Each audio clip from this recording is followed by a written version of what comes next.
विद्यार्थी मित्रांनो नमस्कार। इयत्ता 6वी भूगोलामधील 7वा धडा खडक व खडकांचे प्रकार याचा स्वाध्याय आज आपण या व्हिडिओमध्ये सोडवणार आहोत। चला तर मग सुरुवात करूया। प्रश्न अ आहे, नदीमध्ये वाळून येणारी वाळू कशी तयार होते, ती कोठून येते याविषयी माहिती घ्या। आपण कायम पाहतो नदीमध्ये वाळू बऱ्याचदा वाहून आलेली असते, तर ती कोठून येते आणि ती कशी तयार होते याविषयी आपल्याला माहिती लिहायची आहे।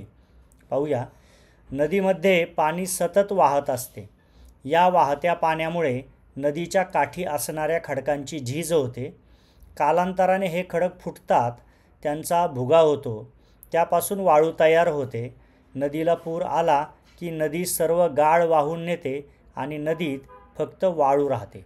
अशा पद्धतीने नदीमध्ये साधारणपणे वाळू कशी तयार होते याविषयी माहिती आपण उत्तरामध्ये लिहिलेली आहे। पुढील प्रश्न पाहूया। प्रश्न आ आहे, खालीलपैकी कोणकोणत्या वस्तू अग्निजन्य प्रकारच्या खडकाने निर्माण केल्या आहेत। इथे आपल्याला 4 वस्तू दिलेल्या आहेत: ताजमहाल, रायगड किल्ला, लाल किल्ला आणि वेरूळचे लेणे। आता या 4ंचं व्यवस्थित आपण निरीक्षण केलं तर आपल्या लक्षात येईल की यापैकी रायगड किल्ला हा अग्निजन्य प्रकारच्या खडकाने निर्माण केलेला आहे, त्यामुळे आपण उत्तर लिहिलेलं आहे रायगड किल्ला। पुढील प्रश्न आहे, फरक नोंदवा।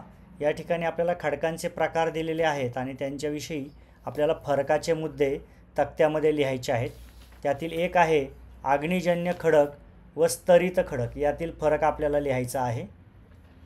तर अग्निजन्य खडकमधील पहिला मुद्दा येईल, शिलारस व लाव्हारस यांच्या घनीभवनातून अग्निजन्य खडक निर्माण होतात।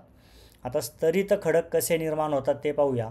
नदी, हिमनदी व वारा या कारकांमुळे झालेल्या खडकांच्या कणांच्या संचयनातून स्तरित खडक निर्माण होतात। इथे अग्निजन्य खडक व स्तरित खडक हे कसे निर्माण होतात हे लिहून आपण पहिला मुद्दा फरकाचा मांडलेला आहे। यानंतर वजनाच्या संदर्भात दोन्ही खडकांमध्ये फरक असतो, तो फरकाचा दुसरा मुद्दा घेऊया। अग्निजन्य खडक वजनाला जड असतात, स्तरित खडक मात्र वजनाला हलके असतात। अशा प्रकारे दोन्ही खडकांची निर्मिती आणि त्यांचं वजन यांच्या अनुषंगाने आपण फरकाचे मुद्दे इथे मांडून फरक नोंदवलेले आहे। पुढील प्रश्न पाहूया। पुढे आपल्याला स्तरित खडक व रूपांतरित खडक यांच्यामधील फरक नोंदवायचा आहे। पाहूया, स्तरित खडक जे आहेत ते नदी, हिमनदी व वारा या कारकांमुळे झालेल्या खडकांच्या कणांच्या संचयनातून स्तरित खडक निर्माण होत असतात। रूपांतरित खडक कसे निर्माण होतात पाहूया। अग्निजन्य खडक व स्तरित खडक यांवर पडलेल्या दाबातून व अतिउष्णतेतून रूपांतरित खडक निर्माण होतात। निर्मितीच्या दृष्टीने आपण फरकाचा पहिला मुद्दा मांडलेला आहे। दोन्ही खडक हे वेगवेगळ्या प्रकारे निर्माण होत असतात, हा त्यांच्यातील पहिला फरकाचा मुद्दा झाला। पुढचा मुद्दा पाहूया। स्तरित खडक वजनाला हलके असतात आणि रूपांतरित खडक वजनाला जड असतात, हा या दोन खडकांमधील फरकाचा दुसरा मुद्दा येईल।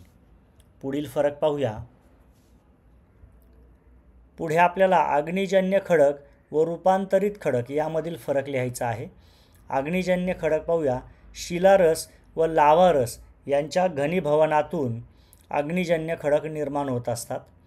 रूपांतरित खडक मात्र अग्निजन्य खडक व स्तरित खडक यांवर पडलेल्या दाबातून व अतिउष्णतेतून रूपांतरित खडक निर्माण होतात।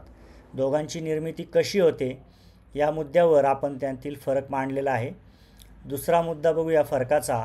अग्निजन्य खडक हे प्राथमिक खडक असतात, रूपांतरित खडक हे प्राथमिक खडक नसतात, हा या दोघांमधील फरकाचा दुसरा मुद्दा येईल।